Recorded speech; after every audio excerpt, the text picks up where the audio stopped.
आज हमने अनिरुद्ध प्रताप सिंह की तरफ से कलेक्टर जो रिटर्निंग अफसर है इस चुनाव की, उनके समक्ष एक आपत्ति दाखिल किया है, जिसमें राहुल गांधी के नामिनेशन पेपर को 2 आधारों पर रद्द करने की मांग किया है।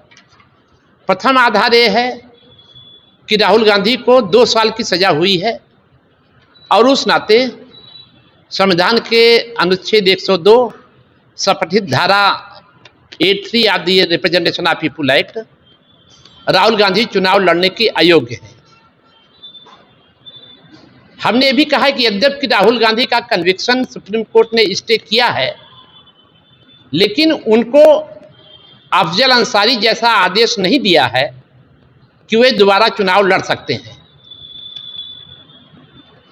अफजल अंसारी के मामले में उनको भी सजा हुई थी गैंगस्टर एक्ट में 4 साल की। जब वो सुप्रीम कोर्ट गए तो सुप्रीम कोर्ट ने उनके कन्विक्शन को स्टे किया और एक कहा, हम आपको पढ़ के बताते हैं, The appellant shall not be disqualified to contest future elections during the pendency of his criminal appeal before the High Court, and if he is elected, such election will be subject to the outcome of the first criminal appeal। तो अफजल अंसारी के matter में supreme court ने यह specific रूप से उनको permission to contest the election दिया, जबकि राहुल गांधी के मैटर में उन्होंने उनका कन्विक्शन स्टे किया और permission to contest the election उनको नहीं दिया है।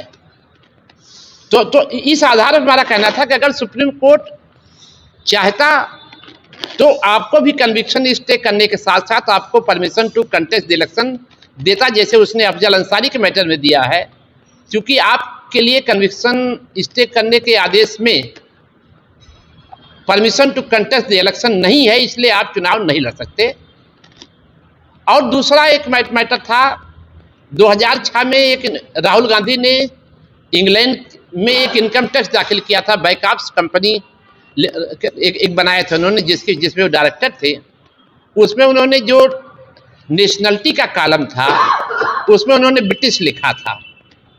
तो इस आधार हमारा कहना था कि राहुल गांधी एक ब्रिटिश नागरिक हैं, क्योंकि जो संविधान के हिसाब से एक भारतीय नागरिक ही लोकसभा का या विधानसभा का चुनाव लड़ सकता है। राहुल गांधी भारतीय नागरिक नहीं है, जो उन्होंने स्वयं अपने इनकम टैक्स के रिटर्न में ब्रिटिश नागरिक अपने को बताया है, इसलिए उनका नामांकन पत्र रद्द किया जाए।